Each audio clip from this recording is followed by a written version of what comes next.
I want you to think a little more about the four primary spheres of the Earth system and how materials cycle through them.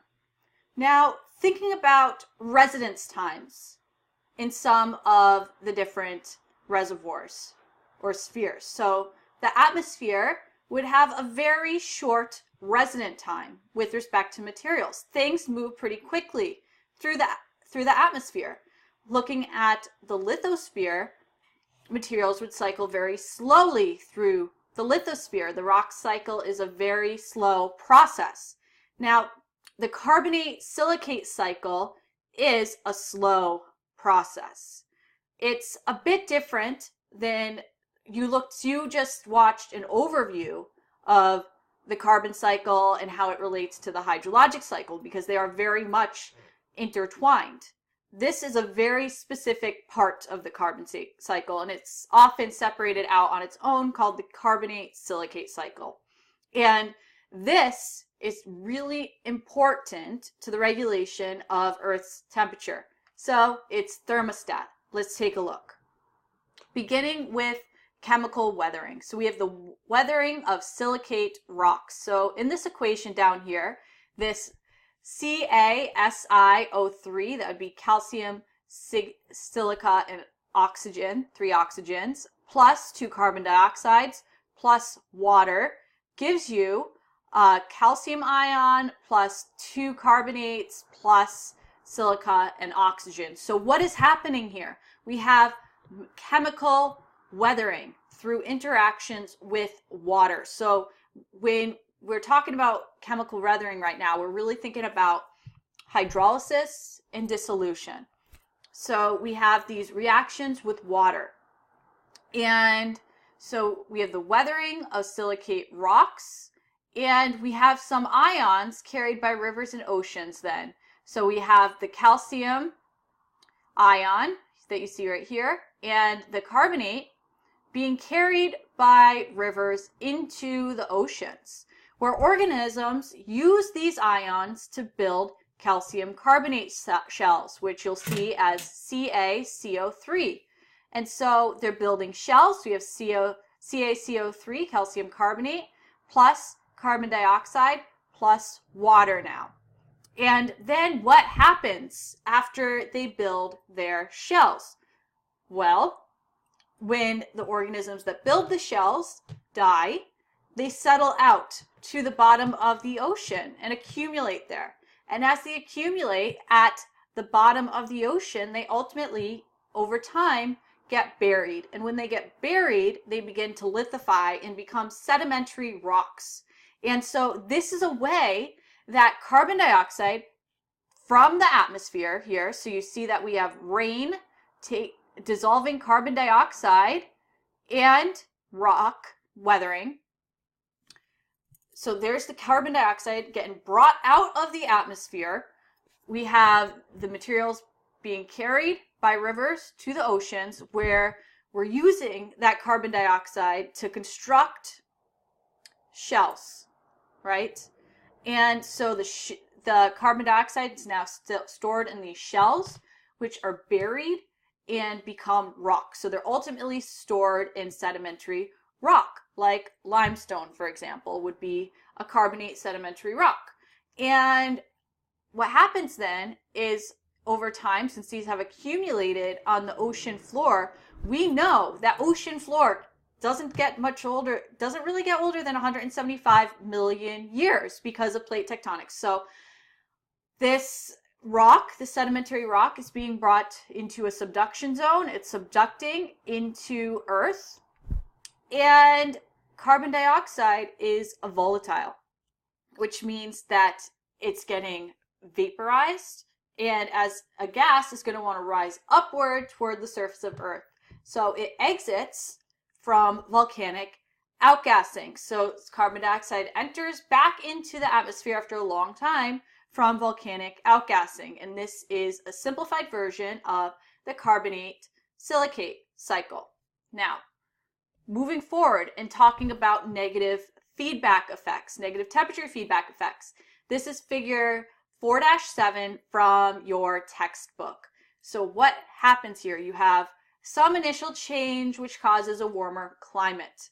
And then you get increased temperature, precipitation, vegetation. These are all feedbacks from having a warmer climate. Increase in these processes.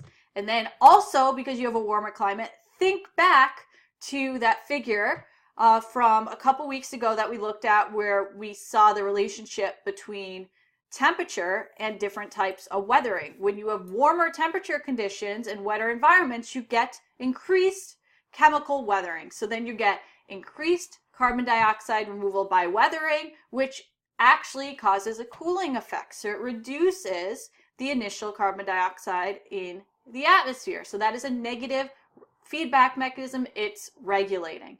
Now, looking at the figure on the right, so you have some initial change causing a colder climate. So it could have been the change from this figure to the left.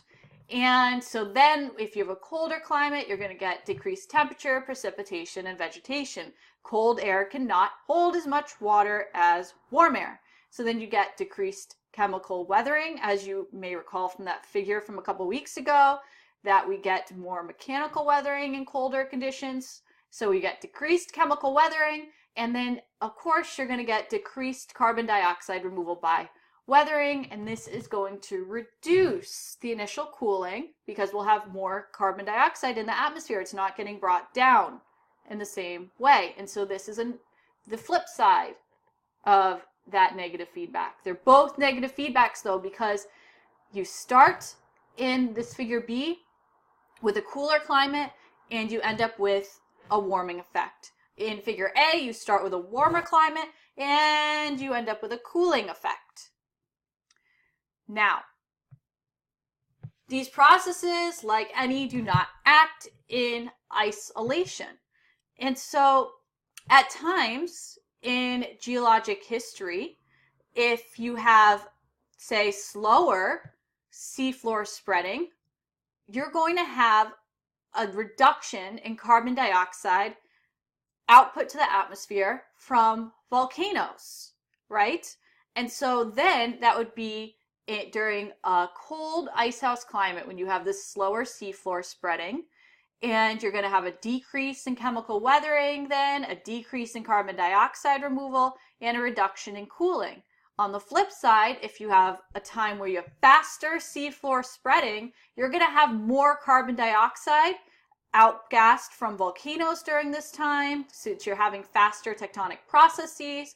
So you're going to have a greater accumulation of carbon dioxide in the atmosphere. You're going to have increased chemical weathering because you're having warmer conditions from this increase in greenhouse gases. But then you're going to end up with increased carbon dioxide removal by chemical weathering and reduced warming. So this is that seafloor spreading hypothesis. So like how seafloor spreading may amplify or reduce the effects you see in the carbonate silicate cycle. And the last one that you hopefully read in your text chapter was looking at uplift.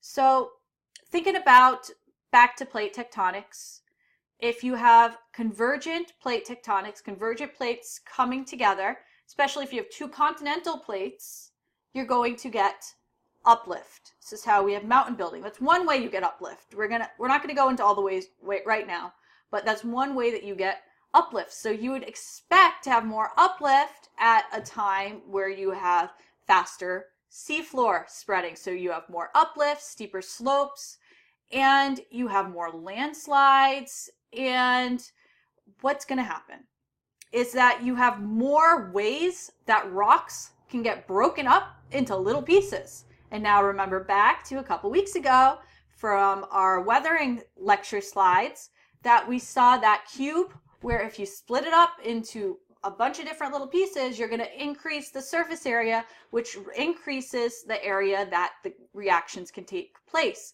And so if you have more processes resulting from uplift that break rock apart, you have a greater surface area for chemical weathering to take place, which means you're going to have an increase in weathering and an increase in carbon dioxide removal, which will lead to global cooling. So these are some different mechanisms, maybe, that can lead to or help regulate Earth's temperature. So they function as Earth's thermostat.